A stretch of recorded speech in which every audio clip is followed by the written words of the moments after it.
Salut à tous, bienvenue sur l'Arcadie. Aujourd'hui on se retrouve pour une petite vidéo bonus qui va porter sur l'extension de ce super jeu solo, enfin solo coop, vous pouvez jouer à plus que solo, hein, moi ça m'est arrivé, qui est Farp's Edge. Et aujourd'hui on va parler un petit peu de l'extension Invasion Viren, qui est la première extension pour le jeu. Voilà, ces petites vidéos bonus pour vous montrer un petit peu le contenu de la boîte, hein, qui est un peu typé Viren, donc invasion Viren sur la race des Viren, puisque vous savez que dans le jeu, je vous l'ai dit dans la vidéo du test, vous avez plusieurs races, donc voilà, donc une extension thématique, on va dire. À savoir que cette extension coûte une quinzaine d'euros, voilà, juste pour info. Ça peut être utile pour vous de savoir ça. Alors, donc qu'est-ce qu'on a là-dedans? Tac. Vous savez, je vous ai laissé un peu le bag et tout, un petit peu pour l'ambiance, hein, puisque vous vous doutez bien, je tourne cette vidéo à la suite du test que j'ai fait. Donc, alors, déjà, première bonne surprise quand on ouvre la boîte de ce jeu, c'est qu'on voit qu'il y a des cartes flottes, enfin ennemies supplémentaires. C'est vrai qu'on ne l'attendait pas forcément. Parce que il y en a déjà pas mal dans le jeu de base et puis on n'utilise pas tout à chaque partie, donc l'intérêt est déjà assez renouvelé. Mais voilà, voir ça fait toujours plaisir de se dire qu'on a des cartes monstres en plus, donc qui ont des effets particuliers, comme celui-là. On voit que quand cet ennemi entre en jeu, ajouter un ennemi à la ligne d'assaut, donc c'est un ennemi qui en amène d'autres. C'est super intéressant. Ici, je sais pas si vous voyez très bien, je vais essayer de faire en sorte de m'en sortir. Ouais, je pense que vous voyez bien là. Ici, on voit quoi? Quand un ennemi entre en jeu, ajouter un ennemi. Donc là, c'est la même que celui-là, mais en version plus difficile. Voilà, ici, on a un... Putain, les ennemis sont sympas, j'aime bien le chara design. Ah oui, d'accord, c'est des larves, ensuite c'est des bourdons, et après des adultes. D'accord. Super. Reine aussi. Et donc là, pareil, même principe. Donc, cette mécanique de rajouter des ennemis sur la ligne, donc d'en avoir du coup 5, forcément, ça c'est quelque chose qu'on n'a pas dans le jeu de base, pour le coup. Donc c'est hyper sympa d'avoir rajouté ça. Ensuite, on a des cartes, écoutez, des cartes tactiques en plus. Donc on a... Alors je pars du principe que vous allez jouer au jeu, hein, sinon vous ne regarderez pas pour acheter l'extension. Choisissez un jeton power dans la réserve et retirez-le du jeu. Évitez jusqu'à 3 dégâts au cours de ce tour. Voilà. Donc ça c'est pas mal. Si vous voulez ignorer les dégâts des petits ennemis pour vous concentrer sur le vaisseau mère, c'est pas mal. Insecticide, neutralisez tous les ennemis de la ligne d'assaut. Ah oui, d'accord. Ok. Rien que ça. Rien que ça, franchement, rien que ça. Là on a un persistant. Pour le reste de la partie, le coût des jetons énergie est réduit de 1. C'est super ça aussi.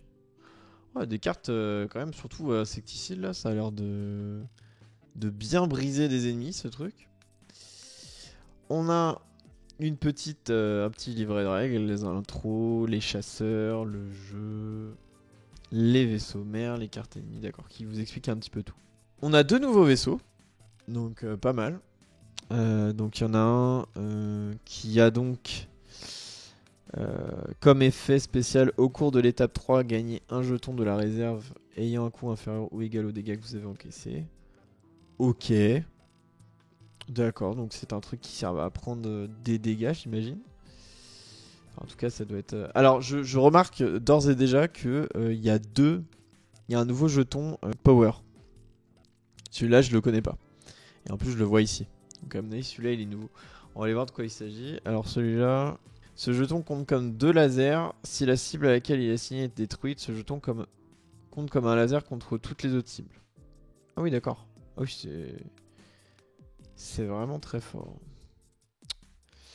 Pas mal, hein, le titan. Le Achille. Donc, un vaisseau un peu fragile, hein, encore une fois. Au cours de l'étape 4, piochez un jeton supplémentaire dans le sac. Les manœuvres comptent également comme des lasers contre les cibles. Ah oui, c'est très fort ça, dis donc. Il est ultra fort ce vaisseau. Ah oui, j'avais pas vu, il a 2 de soute et lui il a une de soute. Ok, vraiment pas mal, hein, pour le coup. Très très très intéressant. Ensuite, on a des petits jetons. Ok. Donc déjà, c'est quoi ces jetons là? On a des jetons, vous avez vu? Ah ouais, on a un deuxième jeton. Je pense que c'est sur l'autre vaisseau. Ouais, c'est un E. Et le E, qu'est-ce qu'il fait le E? Ce jeton compte comme 4 lasers, cependant, vous encaissez d'abord un dégât. Ah oui, c'est un laser 4 où tu te prends, tu prends cher quoi. Alors là, on a des petites tuiles qu'on n'a jamais vues avant, qui ont l'air d'être réservées aux monstres. On va voir ça. Alors, deux vaisseaux mers, de difficulté 5 et de difficulté 4. Donc techniquement, attendez, si je regarde, j'ai fait exprès du coup de le laisser là, hein, c'est parfait. Alors, on n'a eu aucun monstre de difficulté 5 jusqu'à maintenant. Voilà, que des difficultés 4 le max. Donc ça veut dire que lui, bah, c'est l'ennemi le plus difficile du jeu.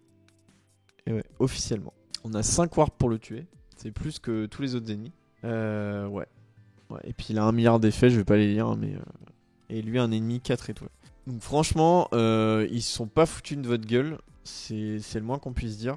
Dire t'as 2 ennemis dont un qui est plus fort que les autres, ça c'est super important, tu vois. Il s'agit pas juste de rajouter de la variété, c'est de donner du challenge à des joueurs qui ont fini tout le jeu, qui ont envie de nouveaux contenus. Et ouais, et puis voilà, on les gâte quoi, c'est un plaisir. Hein. En plus, enfin, tu vois, je prends un exemple, mais ils étaient pas obligés de rajouter pareil des nouveaux jetons hein, pour les vaisseaux. Tu vois, ils auraient pu juste rajouter des nouveaux vaisseaux et puis basta. Non, ils ont rajouté des nouveaux vaisseaux. Donc super bien. Hein. Je pense que c'est très très bonne nouvelle pour les joueurs. Pareil, les nouveaux vaisseaux, 6 nouveaux vaisseaux, c'est... Je pense que c'est vraiment... J'ai rien à dire en fait. Warpsat, j'ai jamais déçu sur son contenu, qui a toujours été conséquent. Donc voir une extension qui voilà rajoute quand même des heures de jeu et de la variété surtout, c'est ça qui est important. Bah écoutez, moi j'ai pas grand chose à dire de négatif. Hein. Je peux que vous recommander de vous y plonger. Petite info pour vous qui m'écoutez. Il y aura, en plus, vous voyez, ça tient dans un vieux truc. Tu dis, il y a tout ça. Petite info pour vous, il y aura une nouvelle extension qui va sortir très bientôt, qui pareil est assez chargée en contenu. Warpsage Anomaly qui va sortir dans le mois de novembre et qui rajoutera pareil à peu près le même contenu de jeu. Mais avec une mécanique supplémentaire pour le coup. Donc j'ai hâte de voir un petit peu ce qu'ils vont nous préparer. Vous êtes certain que je vous ferai un petit unboxing de cette extension parce que c'est un jeu que j'aime beaucoup. Je pense que si vous avez regardé le test, vous le savez. Voilà. Pour 15 €, moi je vous recommande. Je trouve ça vraiment c'est une extension honnête. C'est du contenu pur et ça c'est très bien. C'est ce qu'on veut. C'est du contenu, de la difficulté, de la variété. C'est tout ce qu'il nous faut quand on achète une extension comme celle-ci. Voilà, merci d'avoir regardé cette vidéo jusqu'au bout. Et puis, n'hésitez pas à balancer un petit like, à vous abonner. Moi, ça me fait toujours plaisir. Et je vous dis à la prochaine. Allez, salut.